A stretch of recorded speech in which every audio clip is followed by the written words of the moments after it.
Ya teman-teman, pada section ini sekarang saya akan melakukan demo ya mengenai field testing atau pengujian lapangan untuk alat tugas akhir saya sendiri yang berada di sini. Dan di samping saya atau di belakang saya ini adalah kandang lalat yang saya itu diberikan izin untuk meneliti jumlah telur yang diproduksi pada kandang ini.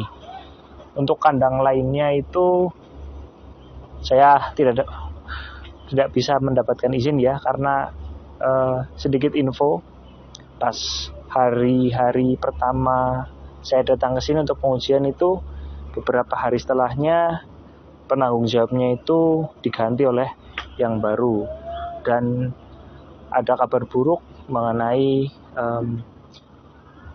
di tempat usaha ini siklusnya terhenti, siklus dari lalat hingga menjadi lalat lagi. Jadi kan dari lalat itu kan bertelur ya, bertelur nanti jadi larva membesar, nanti bisa ditebar di media pembesaran.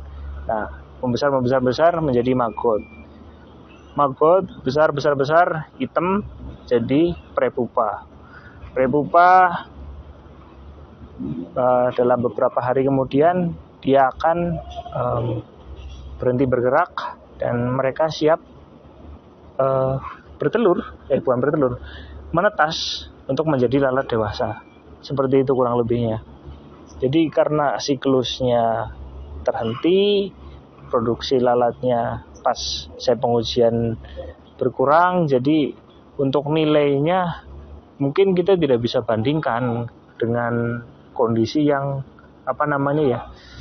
diinginkan begitu.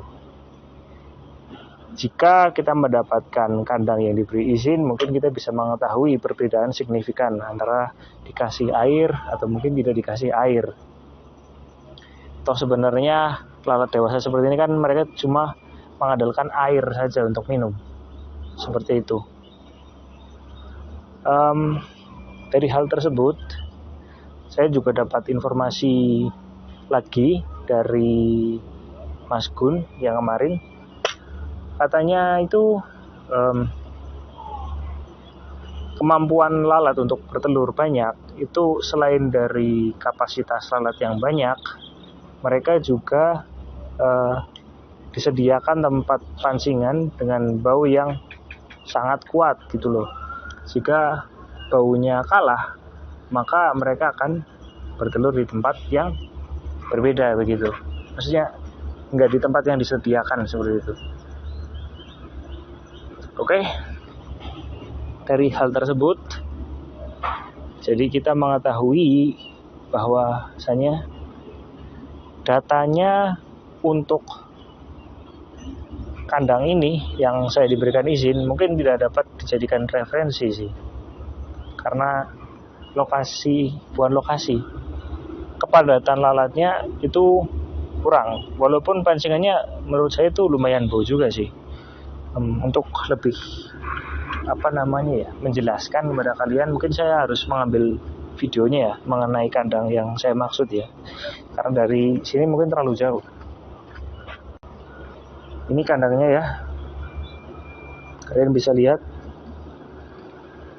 sangat sepi sekali, karena lalat ini ada jangka usianya, nggak sampai 1 minggu mereka bisa mati. Dan tujuan mereka itu bertelur kemudian mati.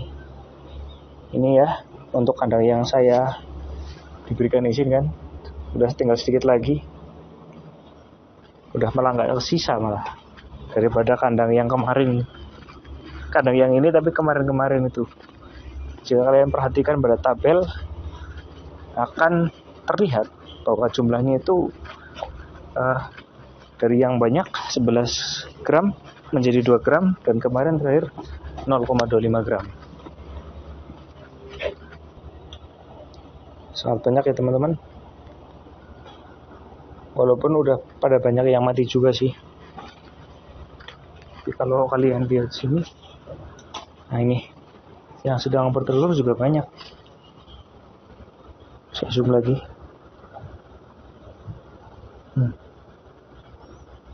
Salah satu faktor di mana pancingannya bau dan jumlah lalatnya itu masih banyak.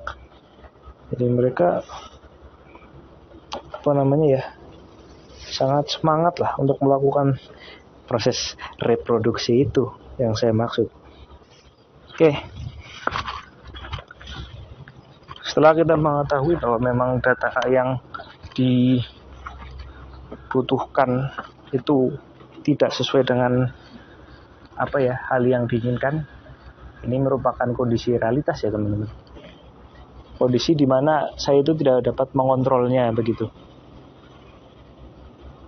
Oke, karena di tugas akhir saya juga sendiri memiliki batasan masalah, yang salah satunya itu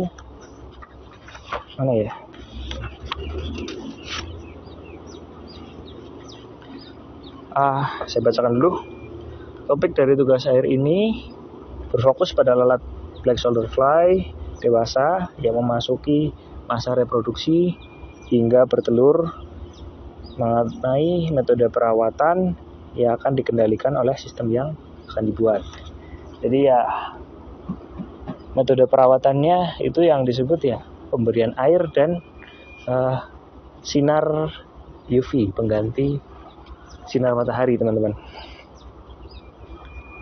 Nomor 2, produk yang dihasilkan berupa sebuah prototipe yang bersifat hybrid agar dapat dikonfigurasikan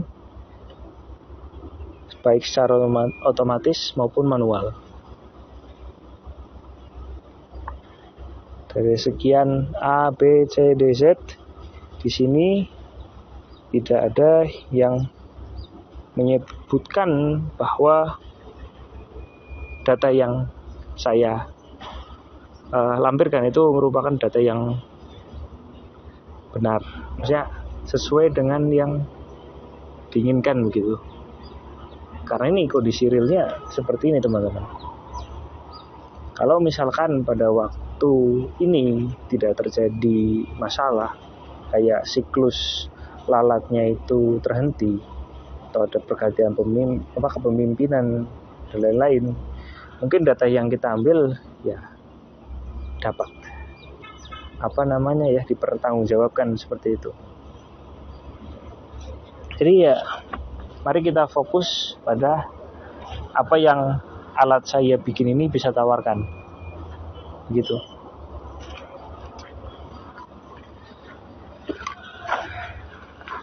Setidaknya kita juga harus tahu berapa ukuran dari sebuah kandang tersebut. Mari kita ukur dulu.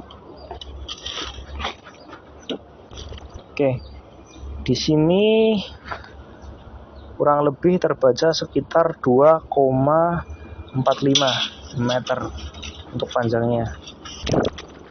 Lebarnya sekitar 1,5. Kemudian untuk tingginya sendiri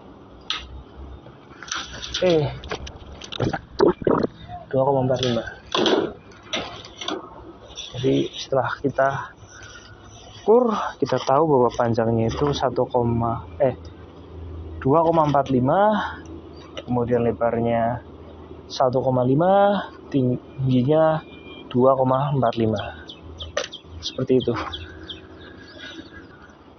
Untuk mengetahui lebih, mana HP saya? Selain dari kandang yang ada di belakang saya ini, untuk alat, mari kita simak fitur-fitur apa saja yang alat saya ini bisa lakukan, kurang lebih seperti itu. Oke. Ini saya pakai kamera HP untuk merekamnya. Kalau dari jauh kelihatan seperti ini, ya. Dilengkapi dengan antena 2,4 GHz. Di sini ada sensor suhu dan kelembapan DHT11. Di sini ada sensor intensitas cahaya BH1750. Dan kemudian di balik layar LCD ini, apakah layar kelihatan ya? Nah, kelihatan. Di sini ada layar LCD 20x4 yang memberikan keterangan mengenai tanggal waktu, temperatur, kelembaban, tingkat intensitas cahaya berupa lux, status pompa, dan lampu. Seperti itu. Nah, kita masuk ke bawah. Di sini ada 4 tombol, walaupun belum saya kasih keterangan ya teman-teman. Tombol merah yang ada di sini ini adalah tombol reset. Apabila layar pada LCD ini, layar pada LCD ini kelihatan hilang atau mungkin ada masalah lain, bisa tekan tombol reset. Kemudian di sini adalah switch takeover. Kalau kita hidupkan ke bawah seperti ini, berarti ini sepenuhnya dikendalikan oleh Telegram, bot Telegram maksud saya, bot Telegram. Jika ini dinyalakan, ini akan dikendalikan manual oleh 2 tombol ini. Jadi seperti itu teman-teman. Jika kita ini kan ke off, Telegram belum bisa benar-benar berfungsi kalau ini tidak dihidupkan. Seperti itu. Jadi kalau off, entah itu mau Telegram, entah itu mau manual, mereka tetap off. Kalau di on, baru mereka akan merespon. Seperti itu. Mari kita coba untuk menghidupkan si pompanya dulu yang sudah saya pasang. Nah, kita lihat di sini sudah di on. Nah, kalau misalkan layarnya hitam seperti ini, kita bisa tinggal tekan reset. Sebenarnya alatnya tidak rusak ya, cuma layar LCD-nya saja yang error. Makanya diberikan tombol reset seperti itu. Nah, mereka otomatis akan jalan seperti ini. Kalian bisa lihat uapnya. Ini udah cukup untuk menyemprot kandang lalat ya teman-teman. Lumayan sejuk seperti ini. Oke, kita tinggal matikan. Klik dari bawah, maka dia akan off. Dan untuk lampunya ada di atas ini ya teman-teman. Nah, kita pasang dulu.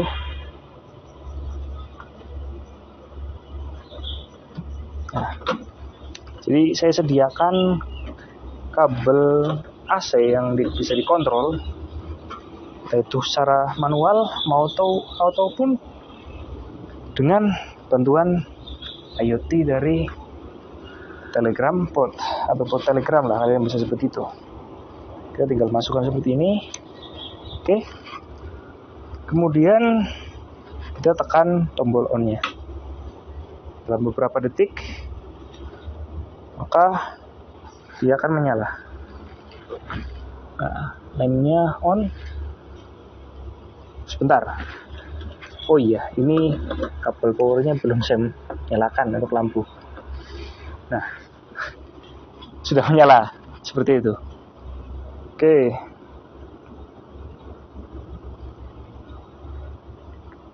Dari situ mari kita coba untuk melakukan debugging mengenai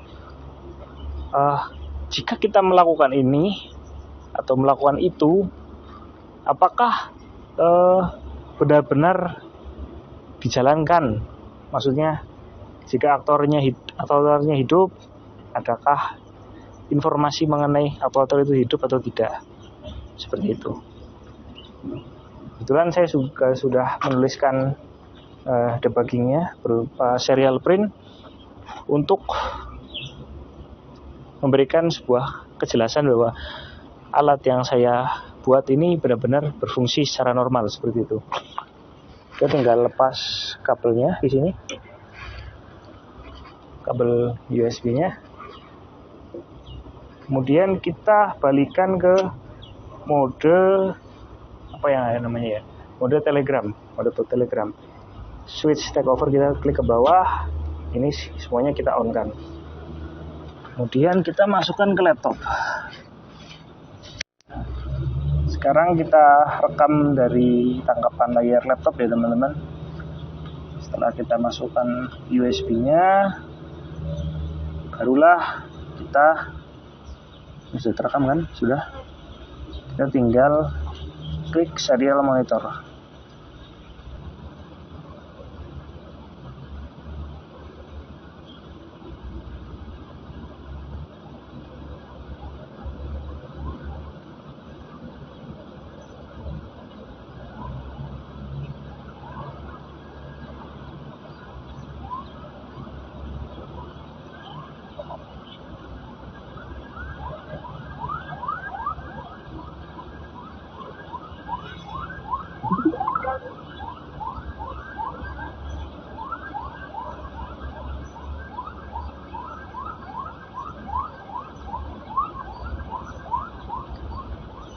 Oh iya teman-teman, jadi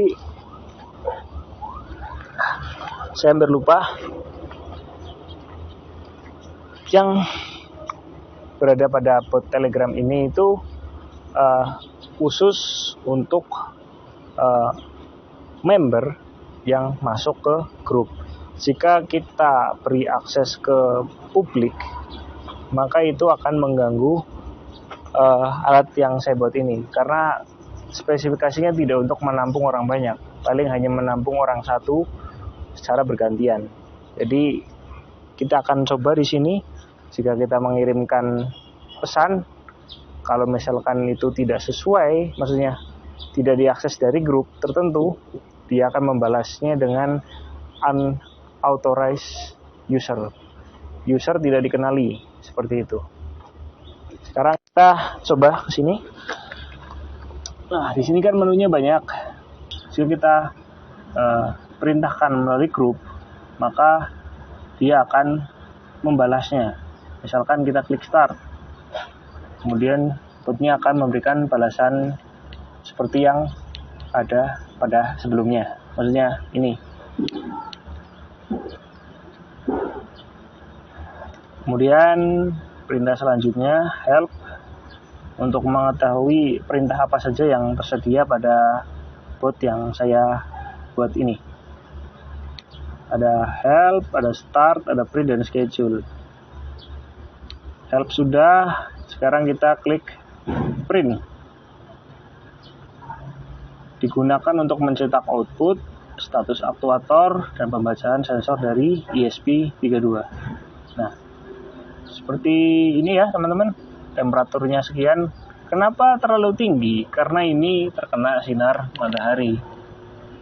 Biasanya saya menguji itu akan saya hadapkan dengan dekat kandang, tapi tidak menghadap sinar matahari langsung, untuk mendapatkan nilai yang tidak terlalu melenceng, seperti itu. Dan juga dibarengi dengan alat ukur. Di sini terlihat kondisi aktuatornya masih off semua ya teman-teman. Jika kita pindah dari bot Telegram ke mode GPU switch, mereka keduanya akan menyala, langsung menyala malah ini. Dan di sini akan terlihat outputnya GPU switch di bagian terminal. Jika kita print, maka hasilnya akan terupdate, walaupun agak sedikit lama ya, beberapa detik kemudian mereka akan muncul. Alat ini maksud saya muncul. Jika kita matikan salah satu, kita lakukan print lagi, maka yang akan ditampilkan adalah lampunya mati. Jika kita matikan lampu, hidupkan lampu tapi matikan pompa, kemudian kita cetak lagi hasilnya, apakah lampunya di sini terbaca masih menyala? Oke, lampunya masih menyala. Sekarang kita matikan semuanya dulu. Kita pindah ke mode Telegram. Kemudian kita hidupkan lagi untuk mencoba scheduling atau penjadwalan. Kita bisa masuk ke schedule, kan perintah schedule. Nah, kemudian di sini ini ada yang jam 8 pagi sampai jam 2 siang, kemudian mati. Untuk penjadwalan ini itu bisa dikatakan akan memakan waktu yang lama, karena di setiap 15 detik pertama alat ini akan berhenti selama 30 menit, kemudian akan menyala lagi 15 detik sampai pukul 2 siang. Kalau yang schedule demo ini adalah waktu yang sangat singkat, di mana waktu tunggunya hanya sekitar 45 detik. 15 detik menyala, kemudian 45 detik mati untuk water pump. Untuk lampu sendiri, jika ini sensor BH1750-nya gelap, maka dia akan menyala. Setelah kita klik ini, kita akan mendapatkan respon. Nah, setelah detik ke-1 dia akan menyala secara otomatis berdasarkan NTP. NTP itu Network Time Protocol. Jadi kalau alat ini terhubung di internet, schedulingnya bisa dijalankan. Tapi kalau internetnya mati, kita bisa gunakan yang manual dari sini. Dari si tombol GPIO switch-nya. Seperti itu, teman-teman. Jadi ada dua fungsi ya. Sangat sederhana, mudah dipahami, dan enak untuk diaplikasikan. Dan untuk lampunya sendiri, jika kita gunakan tangan kita ya untuk menutup lampu ini. Apa yang terjadi? Kita tunggu saja beberapa detik, dia akan menyala. Jika kita lepas tangan kita dalam beberapa detik, akan mati. Dan ini akan berulang-ulang terus karena tidak saya kasih batasan waktu.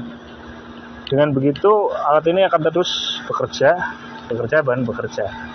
Karena tujuan dari schedule demo adalah contoh, jadi hal seperti ini tidak apa-apa. Makanya tadi ada yang sampai jam 2 siang, dari jam 8 pagi, ada yang demo seperti ini.